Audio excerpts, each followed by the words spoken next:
trabajamos muchísimo. Y eso por una parte.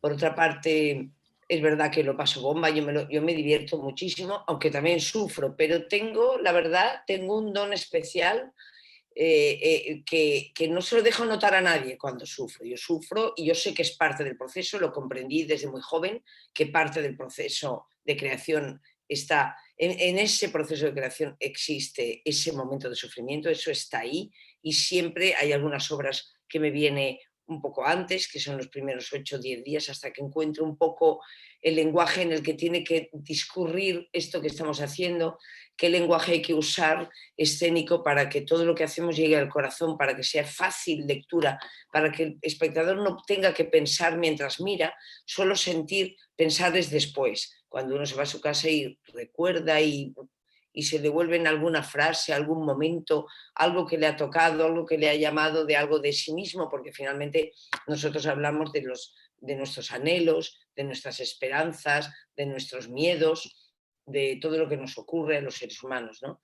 Entonces, también deciros que quiero decir que cuando yo paso ese sufrimiento y esos momentos de angustia que pasamos todos, no se lo hago pasar a los actores, no se lo transmito a los actores, sino que es algo que me lo guardo yo, está ahí, voy buscando, voy buscando, voy buscando, y cuando encuentro, entonces sale otra cosa. Yo siempre digo que hay que buscar el hilo donde está la lana para tirar, y entonces ya puedes hacer el ovillo, ya puedes hacer la madeja, ¿no? Pero hasta que encuentras el hilo, no hay manera de hacer el ovillo ese, ¿no? Entonces, por una parte eso, y por otra parte deciros también que yo creo que de los 70 espectáculos que yo he dirigido, tengo que deciros que quizá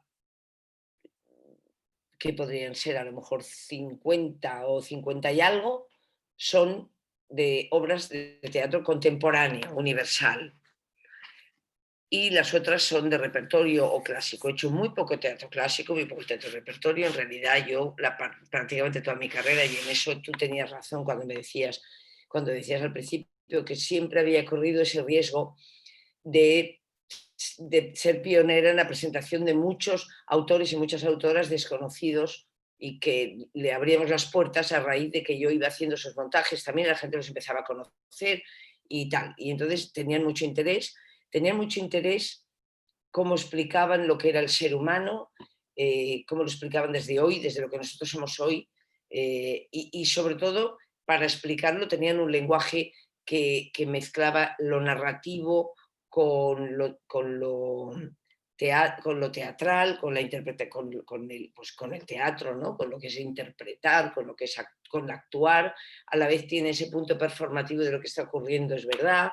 Entonces, ese lenguaje a mí me ha ayudado mucho a entender un lenguaje contemporáneo, que creo que luego, en el momento de haber asumido algunos espectáculos, pues como Ibsen o como Shakespeare, me han dado un punto mucho más contemporáneo en el sentido dramatúrgico, de hacer las dramaturgias, de comprender cómo tiene que funcionar ese escenario para que el espectador de hoy, del siglo XXI, lo reciba inmediatamente en su corazón, ¿no? Que es la manera que tenemos además de poder cambiar un poco las mentes a veces, ¿no? Entonces, partiendo de esa base, pues ya os decía que he hecho obras de mucho tipo, ¿no? Y que de los 70 espectáculos que he hecho, pues yo nombraría a lo mejor 8, 7, 8, 9, que son esos espectáculos que uno dice, eso es lo que yo soñé y así es como está, ¿no? Y son pocos, pero creo que es una proporción, creo que es muy importante, pero eso es lo que yo soñé, así exacto como yo lo soñé, pues yo diría que son 7 u 8 o 9 de estos 70, 10 como mucho, que fuera paralelo y exacto al sueño que yo tenía antes de empezar, ¿no? Para mí la dirección de actores también es una cosa muy importante en el proceso de trabajo, porque a veces un pequeño gesto empieza a darte un lenguaje, algo por donde tienes que empezar a ver, por dónde tienes que empezar a hablar, cómo tiene que hablar esta obra. Yo siempre pienso que hay dos cosas que son muy claves en el teatro. Una cosa es el sentido común, que yo además yo creo que es muy transgresor porque hoy en día no existe, con lo cual creo que verdaderamente el sentido común es una de las cosas que los creadores y las creadoras podemos aportar al mundo. Y otra cosa que también para mí es muy importante es el tono, es decir, cómo tiene que sonar la obra para que tú eh, la, la, la recibas inmediatamente como espectador. El espectador nunca puede, como os decía antes, pensar mientras está viendo el espectáculo, lo que pasa en el escenario. Tiene que recibir emocionalmente, tiene que estar ahí, tiene que sufrir una abducción y decir, uy, se acaba la obra, uy, Barcelona, Madrid, la China, 2 de la tarde, madre mía, ¿no? O sea, ¿qué ha pasado en este tiempo? O sea, ¿qué ha pasado en estas 2 horas? Me han abducido los marcianos y me han llevado aquí y me han llevado allá, ¿no? Entonces, yo creo que esas son las dos combinaciones de cosas para mí muy importantes. Yo creo que evidentemente hay una poética escénica, para mí eso es importantísimo porque también es una manera de llegar al corazón. Yo hace muchos años que pongo muchas veces música en vivo. Mrs. Dalloway tiene un poco, no tiene del todo música en vivo, pero tiene algunos actores que tocan. Otras veces he tenido música en vivo y fui seguramente de las personas primeras que a lo mejor le a poner en este país. Yo en el 2004 recuerdo que puse 2 músicos, un saxofonista y un percusionista, en un espectáculo que se llamaba Génova 01, que hablaba del asesinato de Giuliani en los primeros meses de mandato de Berlusconi, cuando la policía mató a ese chico, le pegó un tiro en la cabeza y luego le pasó 2 veces por encima con la furgoneta, ¿no? Entonces, hablaba de ese espectáculo, hablaba de ese hecho y ahí empecé a utilizar audiovisuales por primera vez y música en vivo. Había utilizado alguna vez antes, pero claramente ahí. Y entonces, a partir de ahí, en muchos espectáculos he utilizado música en vivo y en otros me ha parecido que no ha sido necesario, algunos de ellos interesantísimos y uno de mis predilectos, por ejemplo, eh, nuestra clase, que no tenía música en vivo porque yo creía que no era necesario, que esos 10 alumnos que estaban allí viviendo todo lo que vivieron desde antes de la Segunda Guerra Mundial hasta después, hasta el 2003, cuando muere el último compañero de clase, no necesitaba más que lo que hacían ellos y lo que explicaban ellos, ¿no? Pero es algo que yo he integrado muchas veces. Los audiovisuales también los he integrado muchas veces. En Mrs. Dalloway están, en Jane Eyre eran muy importantes porque estaba el viaje de Jane hacia su independencia, hacia su libertad y sobre todo un viaje hacia la dignidad como ser humano. Y entonces en ese viaje que pasaba por muchos lugares había unos paisajes que pasaban que tenían mucho que ver con lo que uno iba abandonando en su vida, con lo que uno iba dejando, ese paisaje del alma que tiene que ver con tu madre, que tiene que ver con tu vida, con donde has nacido, con donde has visto las primeras cosas, la lengua que has hablado desde pequeño, o sea, todo eso tiene que ver con esos paisajes, ¿no? Entonces eran importantes. Y también en mis trabajos hay algo que es muy importante, que es, lo habéis visto en Mrs. Dalloway, pero hay algunos que son más importantes en ese aspecto, que es el trabajo físico. Hay una fisicalidad de los actores que para mí es elemental. Porque para mí la dirección de actores, es decir, desde dónde los actores dicen lo que dicen, y la dirección de actores y por tanto esa fisicalidad de los actores es lo que da la posibilidad de la verdad, esa verdad que buscamos todos en el escenario, que hace que lo que sucede ahí es lo que está sucediendo, ¿no? Y un poco ese es mi proceso de trabajo, trabajar mucho con los actores, que todo su recorrido interior esté escrito, que tengan y que sepan muy claramente cuál es su papel dentro de todo el conjunto de la obra. Es decir, no me interesan las experiencias personales, aunque sin experiencia personal uno no puede hablar ni sentir, pero me interesa que eso se utilice para saber qué estamos diciendo todos y dónde vamos el conjunto del montaje. Todo va hacia contar una cosa concreta, otra cosa concreta, la que sea. Y entonces todo el mundo y todos los objetos y todas las cosas que suceden tienen que ver cuál es tu rol dentro de ese conjunto. Por eso muchas veces, y en Mrs. Dalloway también está, los actores no salen del escenario porque no hace falta crear la escena convencional, están ahí porque están ahí siempre, porque son los actores que están ahí, da lo mismo, luego cuando están haciendo las escenas están ahí, y yo creo que está un poco en ese sentido escribir ese recorrido interior escrito. Yo me acuerdo que en una obra que monté precisamente en el Teatro Nacional de Cataluña, que ahora soy la directora artística, una obra que monté que se llamaba El presidente de Thomas Bernhard. En esa obra había un monólogo de una actriz, la presidenta. La obra empezaba con un atentado que había habido. Bueno, empezaba que ya había sucedido un atentado que habían hecho unos terroristas contra el presidente, pero el presidente en ese momento había dicho, estaba delante del coronel y le había dicho a su mujer, mira, había levantado así la cabeza para enseñarle una golondrina que volaba por el cielo fuera de tiempo porque era enero y estaba volando en el cielo. Entonces le decía, mira, entonces cuando hacía así, ¡pam!, le tiraban el tiro, entonces solamente le rozaban la ceja, mataban al coronel. Y la presidenta tenía un perrito que era un chuchete pequeño y moría de un infarto del tiroteo de los terroristas. Entonces la obra empezaba así mientras ella se maquillaba para preparar como el gran funeral donde iban a ir. Y ella tenía 72 páginas, os lo juro, 72 páginas sin parar de hablar, en donde iba de un lugar interior a otro. Hablaba con su marido, que supuestamente estaba duchándose y que no le hacía ni caso, por supuesto. Entonces luego hablaba con la cesta vacía del perro, que la tenía allí, con la foto, se lo ponía, lloraba, luego se reía, luego se maquillaba, luego decía, ¿tú lo has dicho? No. Y luego comentaba. Era impresionante. Y nosotros todo lo que trabajamos fue ese recorrido, porque ella pasaba de un sitio a otro, y era perfecto el recorrido. Era una cosa verdaderamente magistral, y además la actriz es una actriz magistral, ¿no? Y bueno, y esa es un poco mi obsesión al trabajar, y también una regla que yo siempre aplico, que es que en el teatro y en la vida también, la M con la A no es mal. Nunca. Tú dices, porque tú leas te quiero, no quiere decir que sea una frase positiva. A lo mejor lo dices porque te vas a morir mañana. A lo mejor lo dices porque acabas de pegársela a tu marido. A lo mejor decir te quiero no significa siempre lo mismo.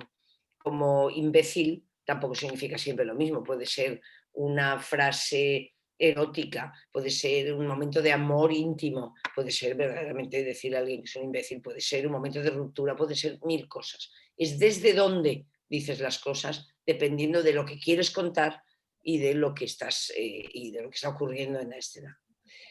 En ese sentido, oye, si me queréis decir algo, bueno, yo os explico un poco más esto, porque en ese sentido hay algo que es muy interesante, que es Mrs. Dalloway, la dramaturgia, ¿no? Yo la primera dramaturgia que hice, he hecho muchas dramaturgias, pero de teatro, pero de novela, la primera que hice fue Jane Eyre, que la hicimos en Teatro Libre, fue un éxito brutal, porque la obra es impresionante. La hicimos con una persona que también participa en esta obra, que se llama Ana María Ricard. En esta obra también participa Michael de Kock, que es el director del Teatro Real Flamenco de Bruselas, que se llama el Teatro KBS y KVS, y la dramaturgia de los tres. Y con Ana María hicimos Jane Eyre. También ella y yo somos las responsables de una obra que haremos ahora, que la suspendió el COVID el año pasado, que es La Casa de los Espíritus de Isabel Allende, que la empezaremos a ensayar en marzo.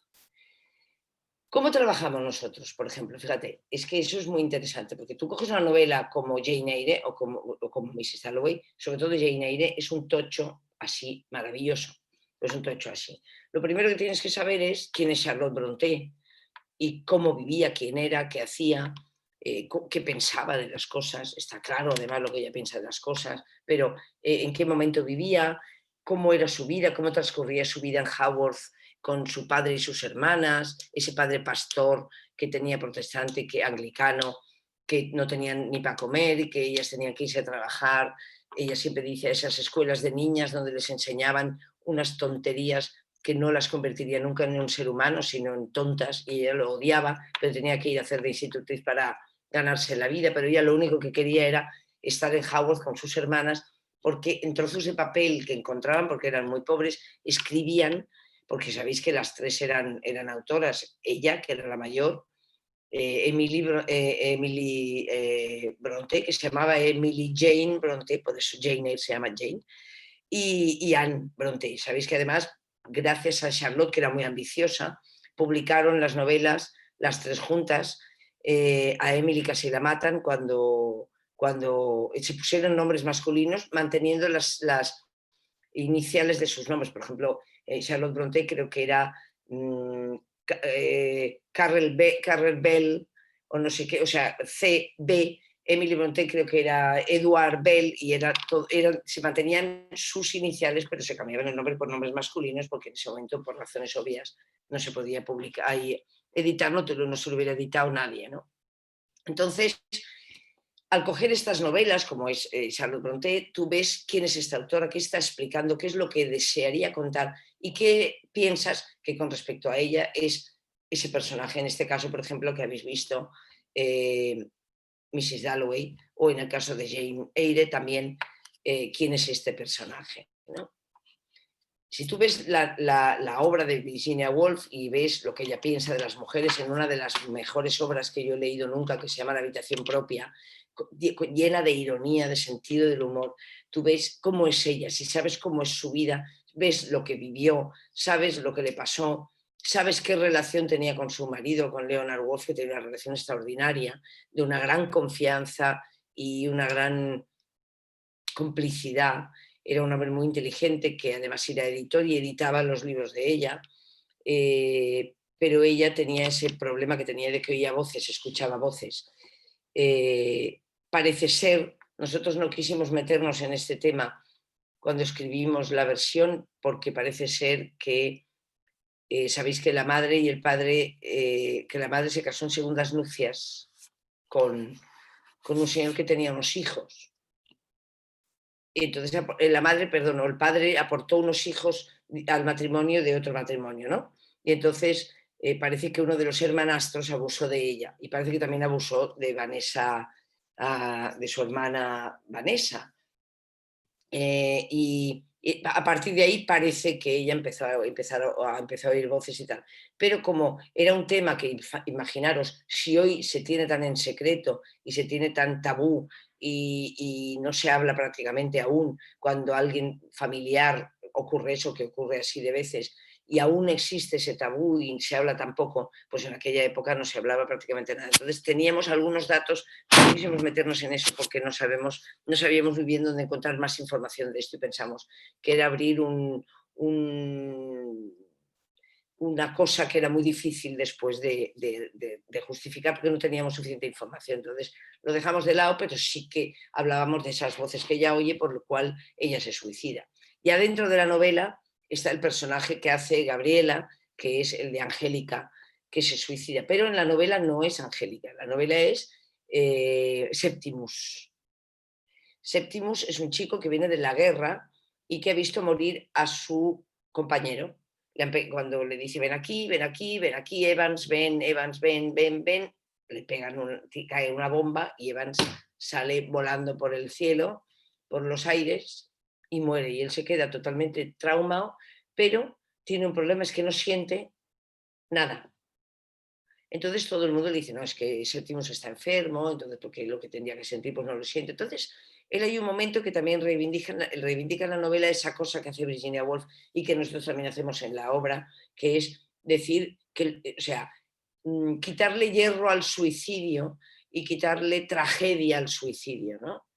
En el sentido de que una persona puede decidir si quiere quitarse la vida, no hay que hacer un drama de eso, finalmente es la decisión de uno, y quitarle esa especie de penalizar interiormente y anímicamente el suicidio. Entonces, ¿qué hicimos nosotros? Por ejemplo, nosotros cambiamos el sexo de Septimus porque no nos interesaba, incluso pensamos en un momento dado, en vez de que fuera, como nadie venía de la guerra, porque esto sucede hoy, pensamos que podría ser la posibilidad de que hubiera habido una persona que hubiera sufrido un atentado como el del Bataclan en París, o como aquí en Barcelona en Ramblas, o como allí yo qué sé, que alguien hubiera sufrido eso, y le hubiera quedado ese trauma, pero entonces pensamos que se empequeñecía mucho la anécdota y no valía la pena. Ella habla de otra cosa. Ella habla del derecho a la vida, del derecho a la muerte, y habla de cómo, que es lo que ella dice al final, cómo a veces hace falta que muera alguien para que uno pueda valorar la vida. Entonces, no nos interesa el terrorismo, ni nos interesa nada de todo eso, ¿no? Nos interesa otra cosa. Nos interesa esa parte solamente. Entonces, le cambiamos el sexo ad septimus, pensamos, porque yo quería tener la figura de Virginia Woolf. Tener a Virginia Woolf en el escenario era muy raro porque tenías que tener otra época en el escenario, entonces eso se justificaba poco. Y te hacía irte a un sitio donde no ayudaba a explicar la vida de Clarissa Dalloway, que simplemente es lo que ella explica, ¿no? Entonces la cambiamos, le pusimos el nombre de Angélica, que era la hija de Vanessa, que era la hermana de Virginia, la que ella adoraba, que la niña pequeña se llamaba Angélica, y luego Max era el nombre del perro de Virginia. Pero os explicaré por qué me interesaba también este cambio, porque nosotros en el mundo siempre vemos, si tú vas a un hospital donde hay enfermos, ahora por ejemplo que no se puede fumar, la gente fumadora sale a las escaleras a fumar y siempre hay mujeres.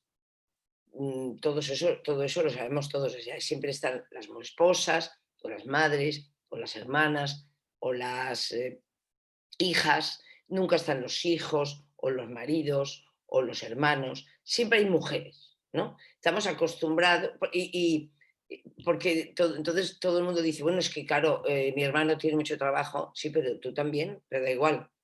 Mi padre luego al día siguiente, es que mi padre mejor que no esté aquí porque se pone nervioso de ver esto, o sea, siempre somos mujeres las que nos cuidamos a los demás, las que estamos en los cuidados y tal. Entonces, yo pensé que como Leonard Woolf cuidaba mucho a Virginia, me pareció interesante también poner un personaje masculino que tuviera cuidados con una persona y que la amara de tal manera que pudiera estar ahí y pudiera haber estado a su lado cuidándola, fijándose si había comido, si no, si se había tomado la medicación, si no, etcétera, ¿no?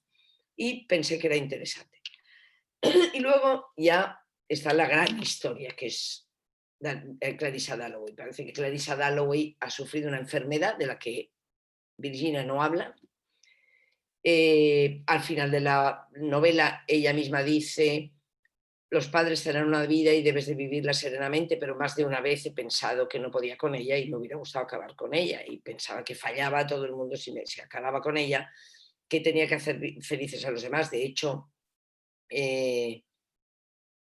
Virginia Woolf también dice con el personaje que se suicida, solo vivo por ti. Uno vive por el otro, uno vive por el otro, no vive por sí mismo, uno vive para no darle un disgusto al otro, uno hace una cosa a veces para no disgustar al que tiene enfrente.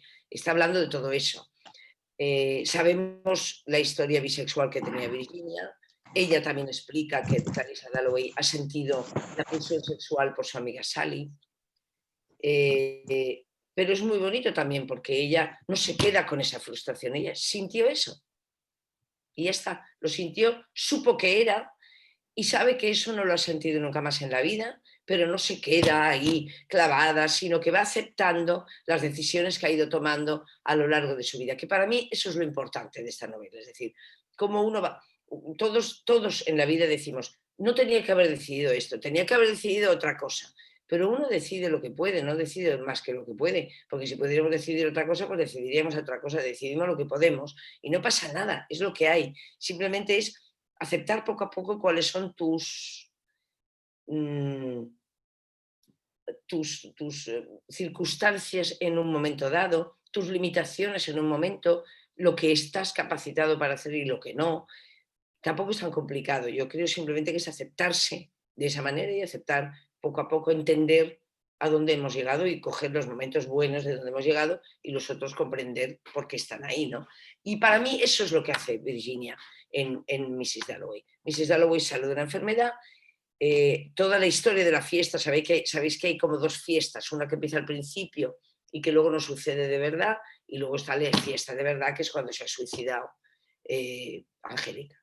Entonces, que esta es la de verdad, que todo el mundo sale vestido, etcétera, etcétera. Entonces, precisamente yo cuando pensé lo de la fiesta, entonces leímos una cosa muy interesante, que era que Virginia Woolf había pensado llamar a esta novela al principio el party de Mrs. Dalloway, Mrs. Dalloway's Party, porque a Virginia Woolf, a pesar de ser una mujer con todos esos problemas de las voces y de las angustias y tal, era una mujer que le gustaban mucho las fiestas porque le gustaba mucho hablar con la gente, era una mujer sociable. Cuando no estaba en el lado oscuro, digamos, era una mujer sociable, era una mujer culta, era una mujer que tenía el grupo de Bloomsbury, se había creado muchísima literatura, era un grupo de artistas, era una plataforma de artistas, como diríamos hoy en día. Entonces a ella le gustaba mucho. Y, y para mí eso también era muy importante porque todo el monólogo que Blanca hace en el público cuando baja, que ahora se pone la mascarilla porque se la tiene que poner y porque está bien, y baja y dice, muchos de vosotros pensaréis que yo aquí a mí lo que me gusta es, necesito gente, lo que me gusta es llamar la atención y que necesito gente a mi alrededor. Y os equivocáis, yo siempre decía, Blanca, estamos hablando del teatro. Mucha gente piensa que los que hacemos teatro queremos siempre ser el centro, hacer el número, y se equivocan. Verdaderamente, verdaderamente, si lo piensas, lo que a nosotros nos une siempre es el amor a la vida. Es decir, en realidad estamos ahí porque nos gusta hablar de la vida, porque tenemos necesidad de hablar de lo que pasa en el mundo, de lo que pasa aquí dentro, de cómo estamos las personas humanas en este mundo puestas, qué nos pasa, cómo la historia planea sobre nuestras cabezas, llevándonos para aquí o para allá 1000 veces, de muchas maneras, ¿no? Y yo creo que ese final, cuando ella dice yo estoy aquí porque es un regalo que hacemos a la vida y que la vida nos hace a nosotros, es porque estamos aquí porque amo la vida. Esto para mí es un homenaje al teatro. Por eso cuando ella llega y dice, ay, perdón, no hemos podido, eh, no he podido comprar flores, luego están las flores, ¿no? Luego caen las flores, precisamente por eso, porque en el teatro todo es posible. En el teatro todo es posible, hasta lo que no es verdad, porque no es verdad nada, todo es posible. Entonces, un poco toda esa dramaturgia y todo ese trabajo se hace un poco buscando qué es lo que nosotros queremos contar de esta obra, qué es lo que a nosotros nos parece que Virginia quiere contar, lo que a nosotras nos parece que Virginia quiere contar, porque nosotros somos dos mujeres del siglo XXI. Ana María Ricard tiene su vida, yo tengo la mía, Micael de Cou tiene otra y vive en Bruselas, o sea, pero somos personas del siglo XXI, con inquietudes del siglo XXI, con visión del siglo XXI, con un background del siglo XXI, y desde ahí nosotros interpretamos que Virginia Woolf dice esto, esto, esto. Y respecto a lo que nosotros creemos, que al menos yo, que soy la directora, creo que dice, subrayamos esto en el texto tiene que estar, esto da lo mismo, estas escenas sí, etcétera, etcétera. Entonces es así como va saliendo la esencia de lo que nosotros creemos que tiene que estar en la obra. También hay una cosa que es muy interesante, que es que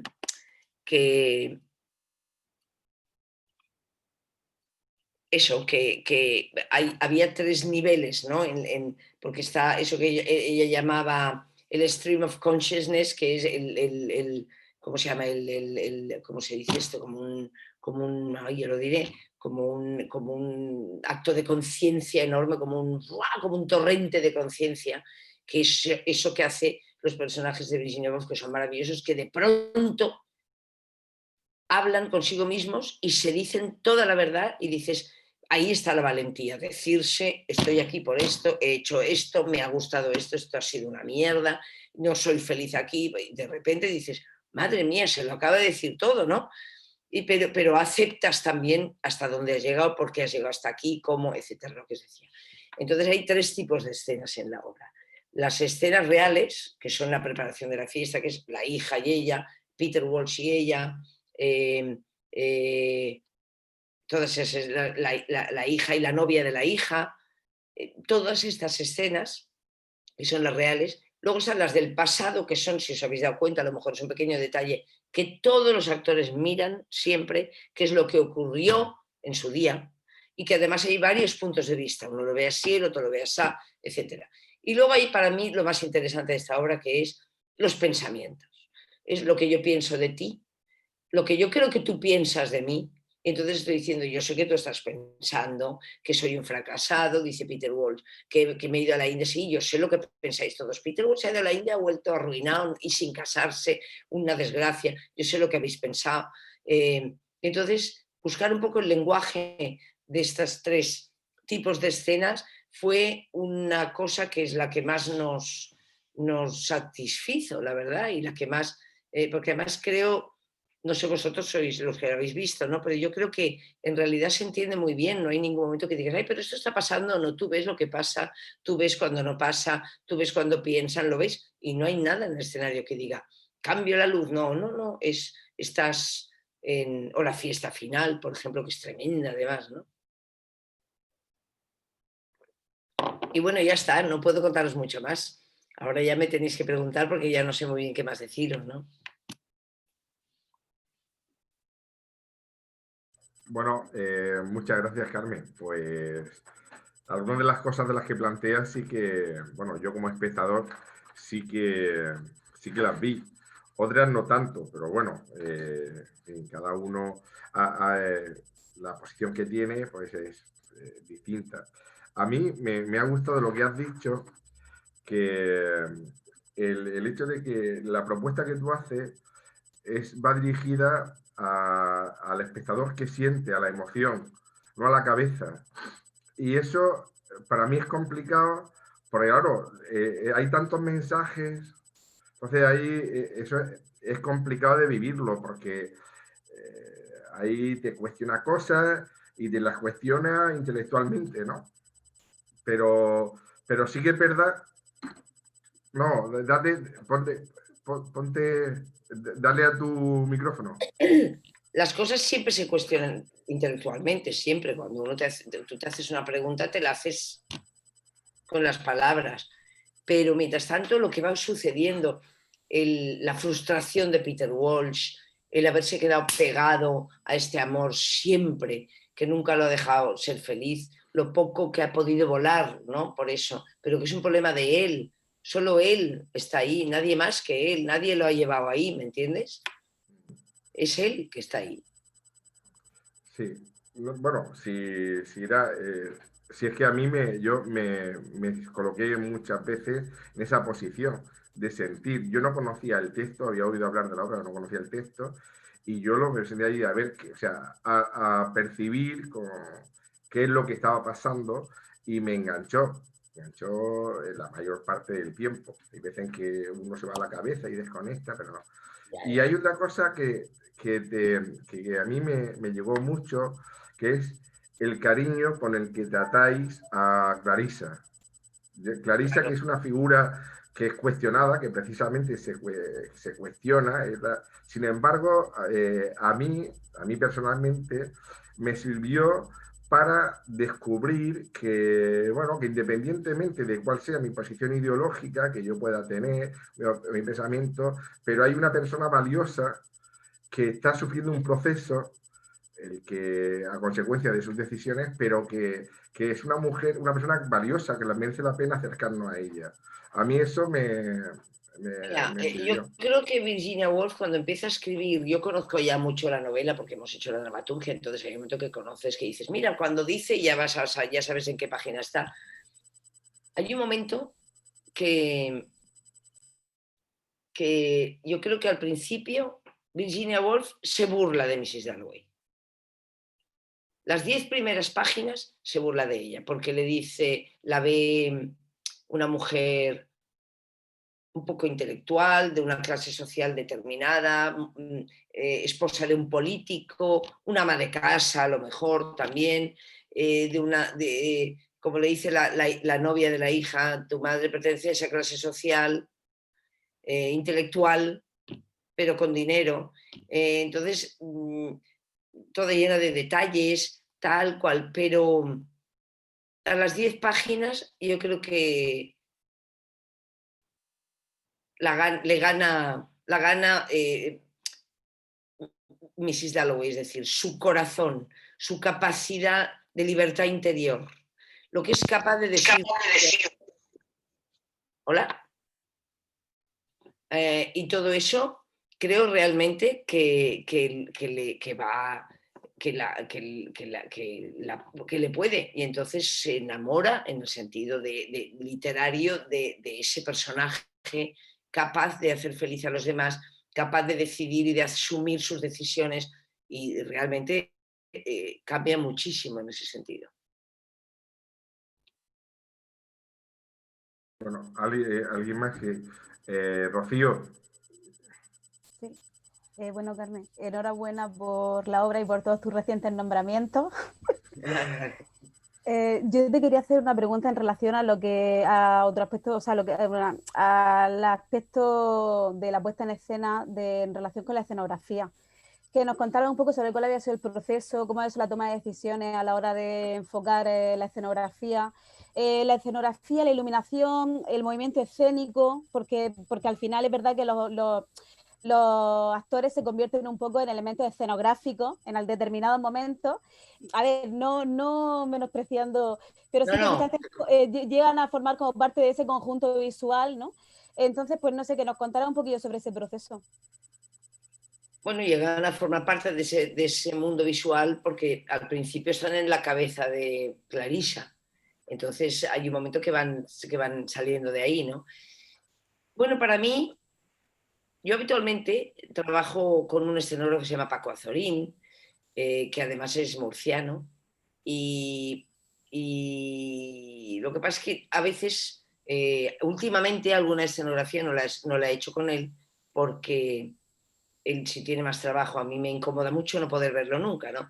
Y con Ana Alcubierre he hecho algunos trabajos que también me han gustado mucho. Yo, tanto con Paco, que es un poco donde somos más tándem, y con Ana, que también me entiende muy bien, siempre busco un poco un trabajo más conceptual, un trabajo más... Por ejemplo, en Jane Eyre el escenario era muy largo, tenía 17 metros de largo y tenía 4 de ancho solamente.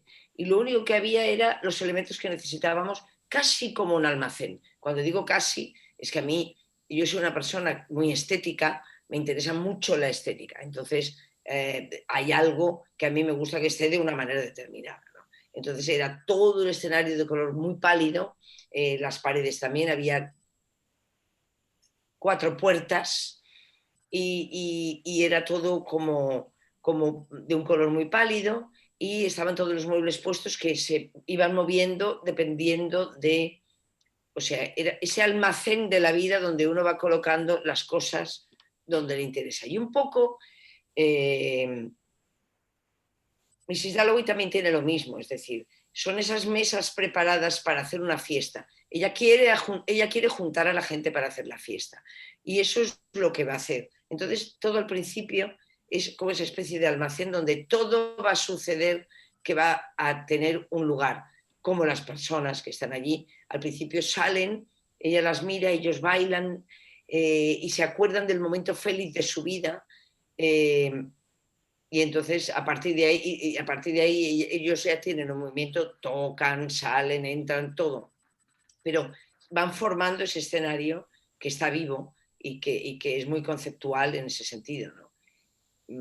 Cuando yo hice, por ejemplo, nuestra clase, eran 10 alumnos, yo puse 10 mesas de colegio con 10 sillas, pero por supuesto no las puse como si fueran los pupitres del colegio, las puse pegadas a 5 y 5 a los lados del escenario, un escenario que tenía muchos, era muy largo, también me gustan mucho los escenarios muy largos, y tenía 2 memoriales históricos, uno comunista y uno nazi, digamos, uno de los muertes, de los asesinatos de Stalin y otros de los asesinatos de Hitler, ¿no? Y entre los que había alguno de Franco también, claro. Entonces, estaban puestos allí. Esas mesas, cuando se movían, hacían un juicio histórico. En ese juicio estaban todos declarando. Esas mesas iban en un momento dado a formar una encerrona a uno que asesinan, que es su compañero, que le tira una piedra en la cabeza y se le sale el cerebro, ¿no? Y dice que uno de ellos le mancha y se chupa el dedo con el cerebro del compañero y tal, ¿no? Entonces, quiero decir que todo eso Para mí, eso es lo que para mí es un escenario. Siempre partir un poco de, por ejemplo, ahora en la Casa de los Espíritus hay 3 pantallas. ¿Por qué? Porque hay una parte histórica del golpe de Estado muy importante, una parte documental importante del golpe de Estado de Pinochet, por muchas razones. También porque es algo que trama el protagonista de la obra, que es Esteban Trueba. Ellos traman ese golpe de Estado, le dan el poder a los militares para que se lo quite a Allende. Y por todo el mundo dicen que Allende es un comunista y que Chile es un desastre, y corre la voz de que es un desastre. En fin, ¿qué te voy a explicar que no escuches últimamente, ¿no? Entonces, y eso es importante contarlo, porque somos los artistas los que podemos contar esto, porque la prensa no nos cuenta esto, pero lo estás oyendo todo el día: todo es un desastre, todo es un desastre, todo es un desastre, el gobierno bolivariano, el desastre, y van, y van, y van, y van, y la gente va para aquí, para allá, ¿sabes? Y entonces suceden cosas que a lo mejor no deberían suceder, pero suceden cosas. Entonces, es muy importante estas pantallas suben, bajan, tienen un juego, y luego solo hay sillas y una mancha de sangre en el suelo, porque los asesinatos fueron extraordinarios. Y solo hay eso. ¿Por qué las sillas? Porque es un parlamento, es el espacio privado y público, porque en las sillas están en la casa, comen, viven, ¿sabes? O sea, y también es una cosa que se va a ir formando, que no está hecha, como nuestra vida no está hecha hasta el último día. La vida no la tenemos hecha hasta el último día, ¿no? Que se puede cambiar hasta el último día de nuestra vida. O sea, te vas dentro de 5 minutos y ahora mismo ya puedes cambiar algo. Para bien, si puedes. Esa parte conceptual de trastienda, ¿no? Esa imagen, eso es una cosa que yo lo percibía. Ese trasfondo detrás de esa cortina, como todo su mundo interno, ¿no? Que está rescatando, cogiendo de aquí y de allá.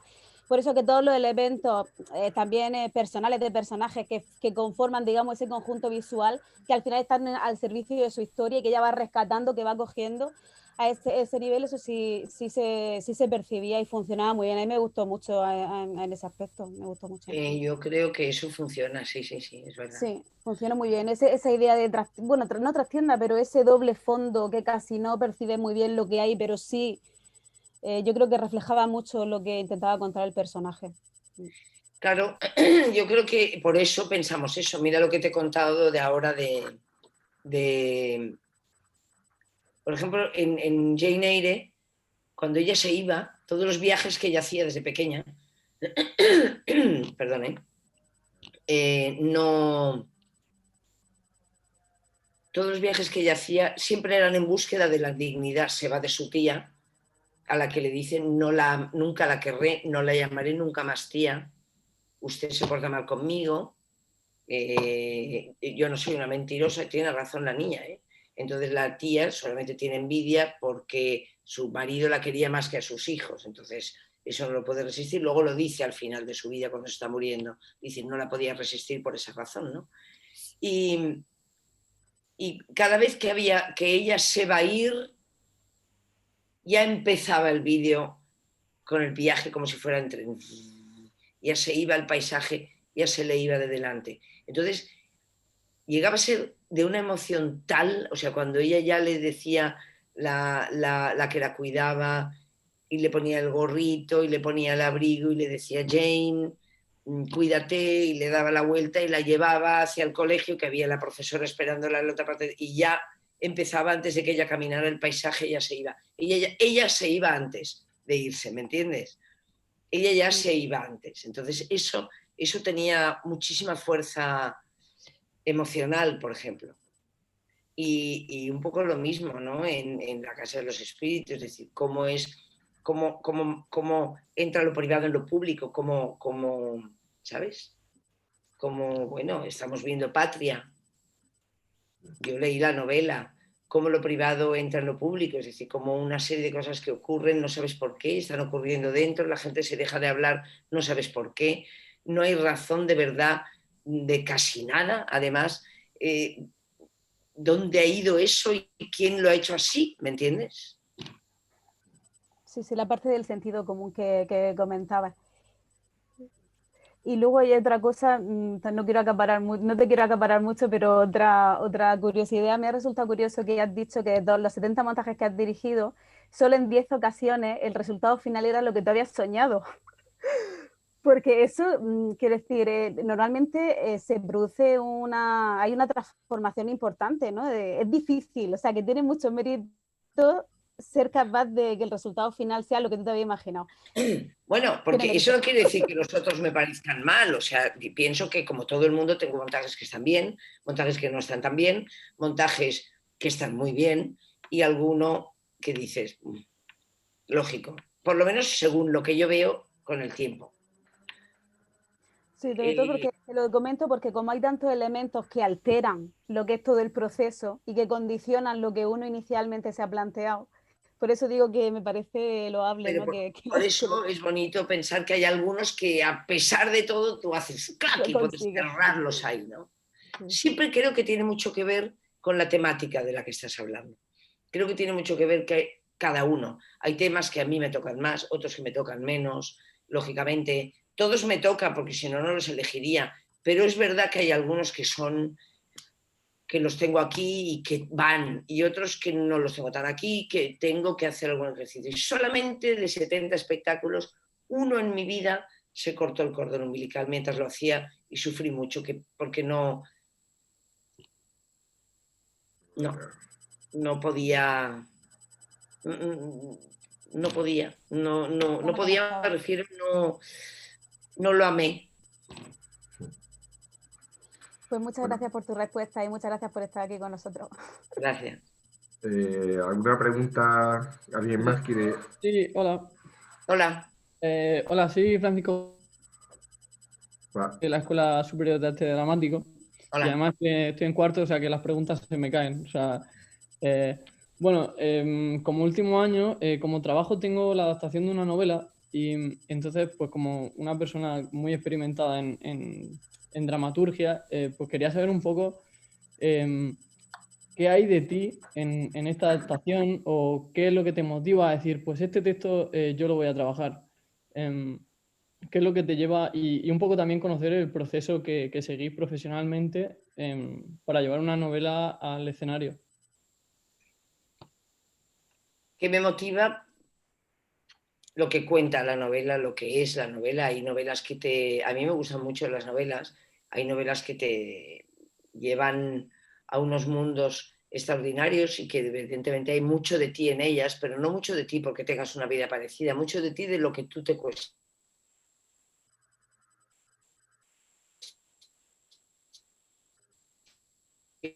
Se ha quedado... De lo que a ti te afecta. ¿Cómo? ¿Hola? ¿Hola? Carmen, ¿Me oís? se lleva la señal. Lo último no lo hemos oído. Pues oye, yo estoy bien, ¿eh? Quiero decirte que yo os veo todo el rato y todo, qué cosa, no sé. Tengo internet, todo lo tengo perfecto. Bueno, no sé. Bueno, se ha ido. Será el COVID también. Bueno, no, que digo que hay cosas que te tocan, no porque sea parecida a tu historia personal, no tiene nada que ver, pero que te tocan porque son historias que te tocan tu manera de pensar o tu manera de vivir o algo que no... y también eso cambia, como siempre.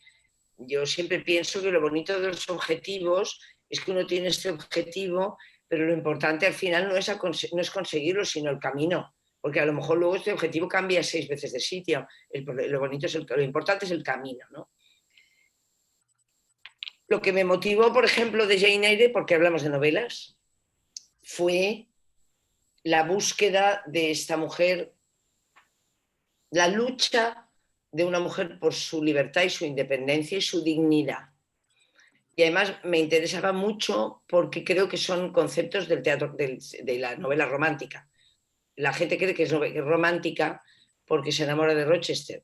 Pues no, eso es que se enamora de Rochester. Es romántica porque habla del bien y el mal, de la vida y la muerte, de los valores humanos, de la esencia de lo que somos, de la dignidad, de la libertad, de que no se deja pisar nunca. Ella tiene un sexto sentido.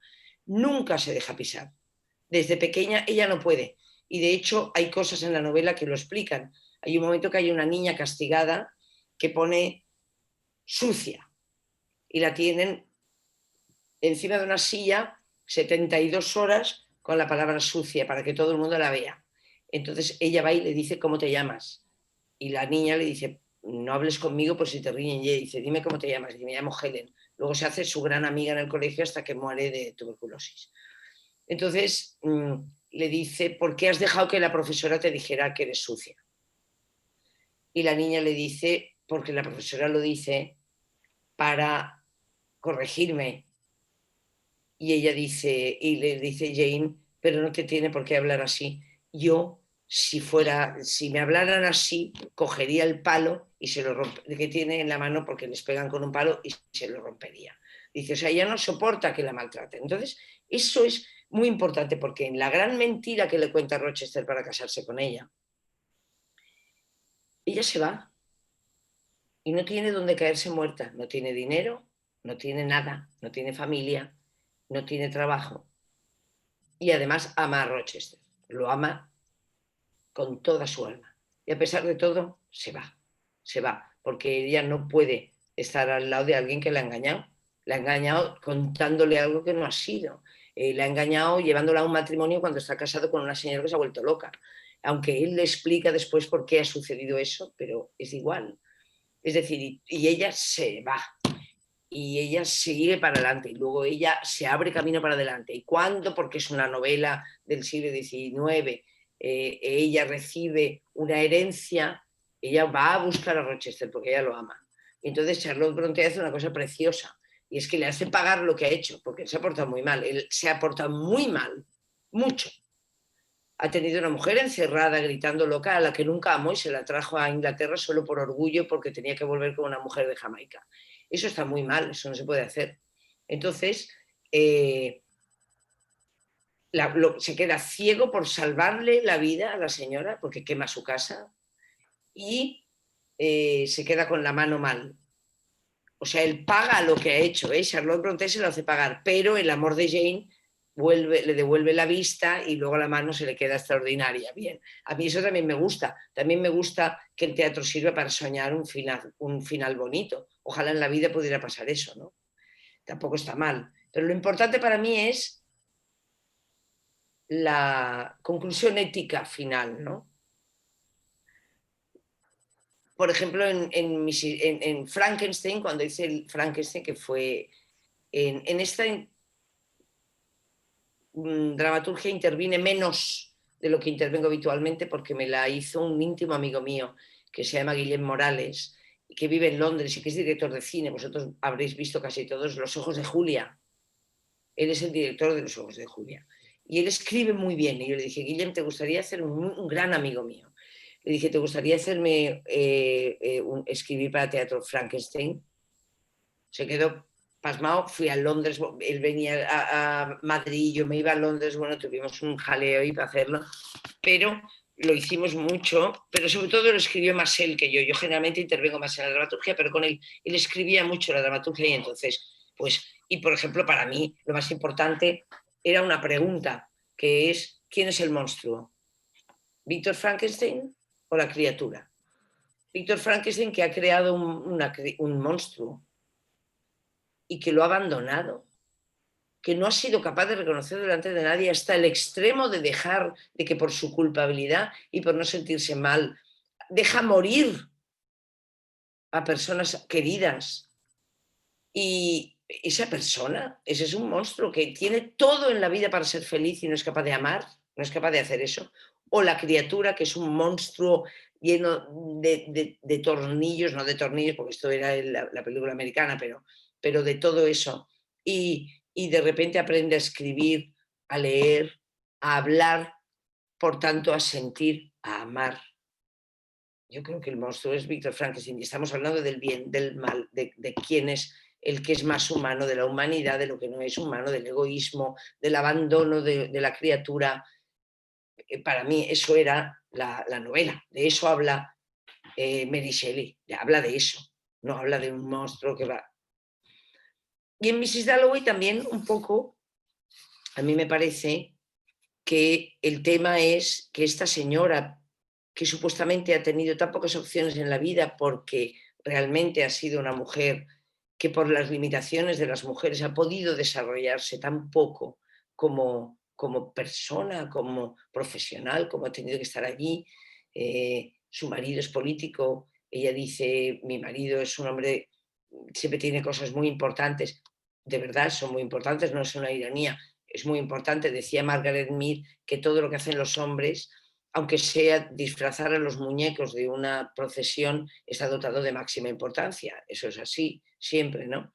Entonces, ella que está allí de secundona total, que no tiene, la pobre no puede hacer nada, que tal y que cual, esta señora de repente tiene un mundo interior y una capacidad de reconocer por qué ha hecho lo que ha hecho en su vida, por qué dejó lo que dejó cuando creía y romper los tópicos.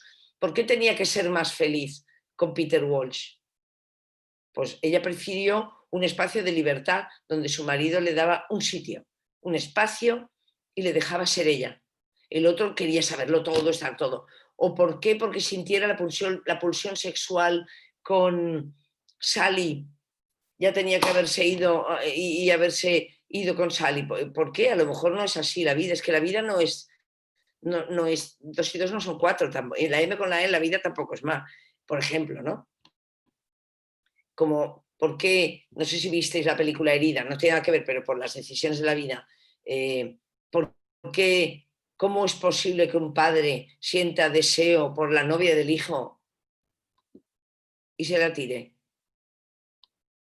Perdona, porque el deseo es tan importante. ¿Quién ha dicho eso? ¿La sociedad de consumo, la pornografía o el cine americano? ¿Quién ha dicho que el deseo sea tan importante? El deseo es tan importante como cualquier otra cosa, o menos muchas veces que muchas otras cosas, ¿no? Entonces, para mí todas estas decisiones son las que hay que tomar en el momento de hacer una dramaturgia. Son decisiones ideológicas, sin duda ninguna.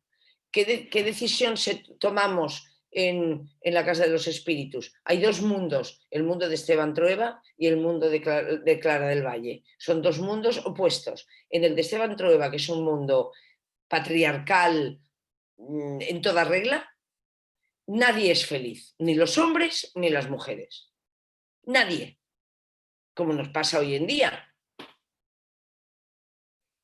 En el mundo de Clara del Valle, que es donde hablan con los muertos, que bailan, que cantan y que están todos piraos, la gente es mucho más ella misma.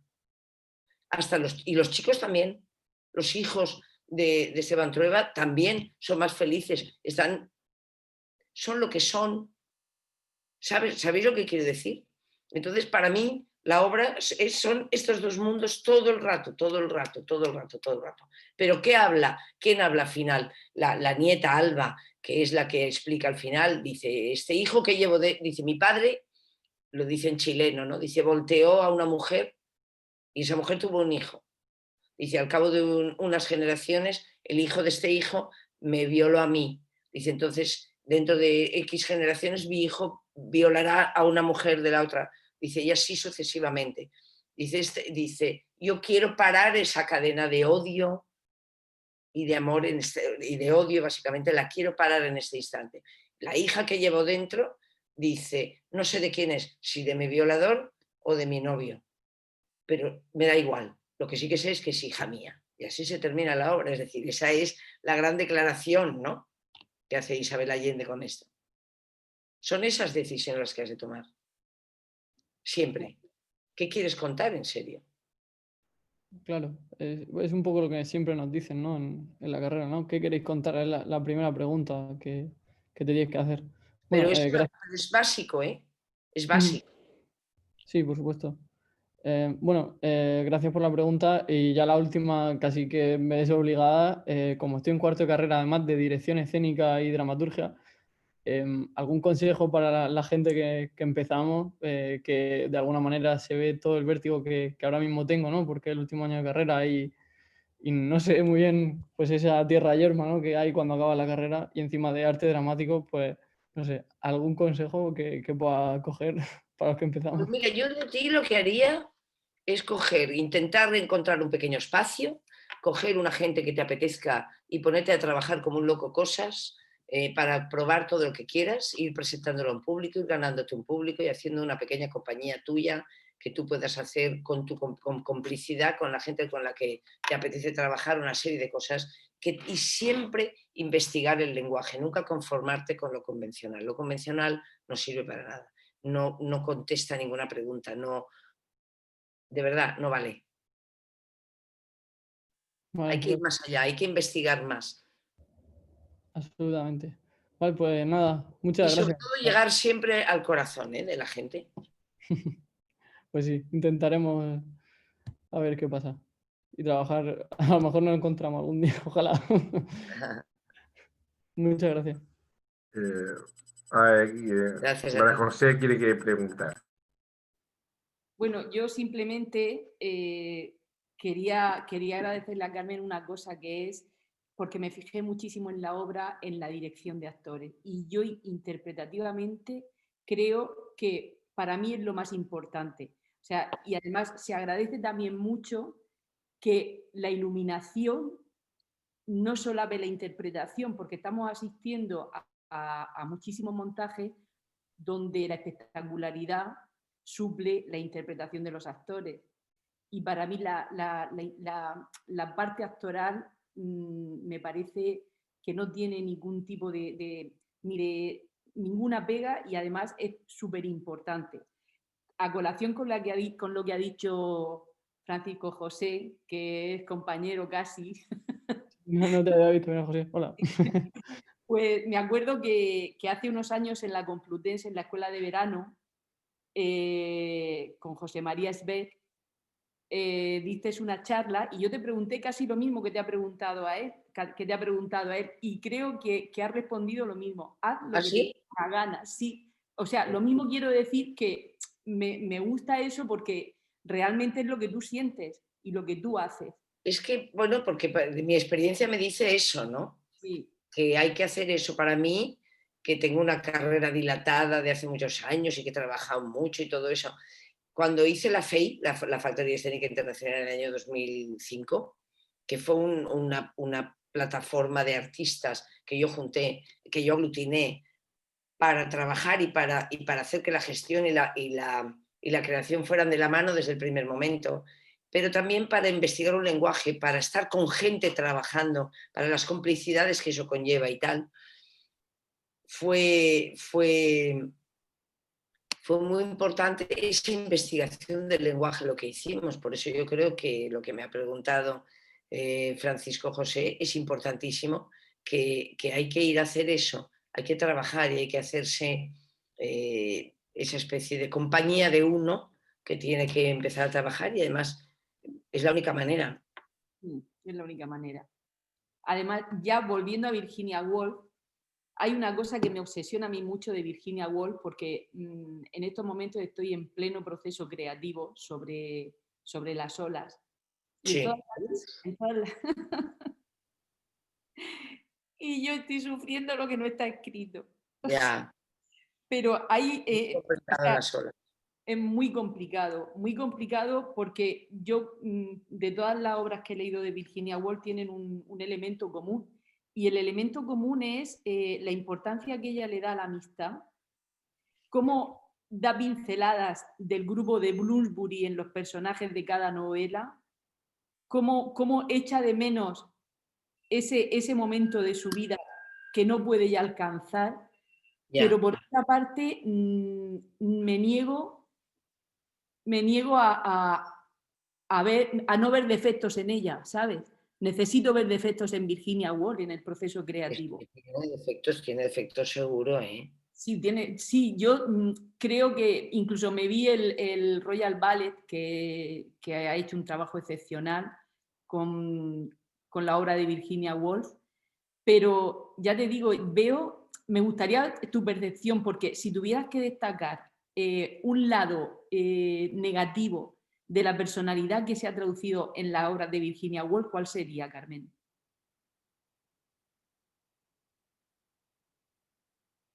Yo no te sé decir eso. Yo te sé decir, para mí, el aspecto más positivo.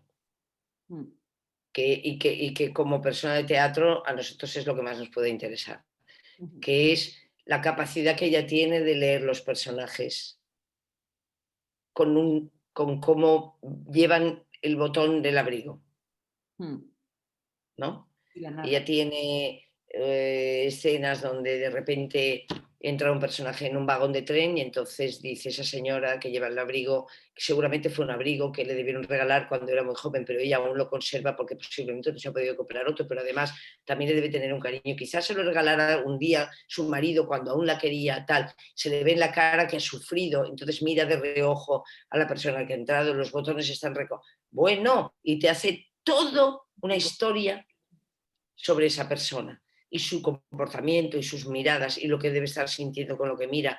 Para mí eso es lo maravilloso que tiene ella. Ella tiene una capacidad de entrar en el alma y en la psicología del ser humano brutal. Sí, sí. Brutal. Sí, además me acuerdo que cuando estuvimos en la charla que dieron los actores después de la representación, le pregunté a Blanca Portillo qué mapa del mundo de Virginia se había construido para poder hacer el personaje. Y me dijo que le habías ayudado mucho. Bueno, en general el equipo había sido muy fuerte, muy potente, porque la obra también lo requería, pero que tú les habías ayudado a la hora de enlazar los parlamentos de cada actor con el siguiente que tenía que hablar. Claro. Que era que no les costaba trabajo dar la réplica, que estaban todos súper concienciados de que una respuesta en base a una pregunta o a una cuestión no podía quedar en el aire para que se pudiese entender. Es cierto. Y la verdad se te ponían los pelos de punta de ver cómo Blanca Portillo ha disfrutado ese proceso. Porque... Lo ha disfrutado. Sí, sí. Lo ha disfrutado. Yo te digo que lo ha disfrutado. Ha sido fantástico en ese sentido del proceso. Ha sido fantástico. Lo ha disfrutado. Mucho. Bueno, muy bien. Yo creo que ya llevamos mucho tiempo, bueno, 1 hora y media, disfrutando de Carmen Portacelli, con mucho más que hablar seguramente, porque se nos abre en un mundo sobre la mujer y sobre la dramaturgia y sobre escenografía y sobre tantas cosas que podríamos comentar. Lo que me queda es daros las gracias a todos por haber compartido vuestro tiempo con nosotros, especialmente a Carmen Portacelli. Yo creo que este tipo de encuentros es fundamental que lo sigamos haciendo, que el teatro sea algo más que sentarse como espectador, sino que, pues eso, que podamos reflexionar con los creadores sobre su proceso creativo y sobre lo que nos quieren trasladar. Bueno, lo dejamos aquí. Muchas gracias, Carmen, por gracias a vosotros. Por tu compañía y nos vemos en la próxima. Sí. Buenas noches. La próxima. Muchas gracias. Muchas gracias. Que estéis bien. Igualmente. Estamos Igualmente. todos con este tema, madre mía. Gracias. Gracias. Cerramos la sesión. Buenas noches. Buenas Gracias. noches. Hasta luego.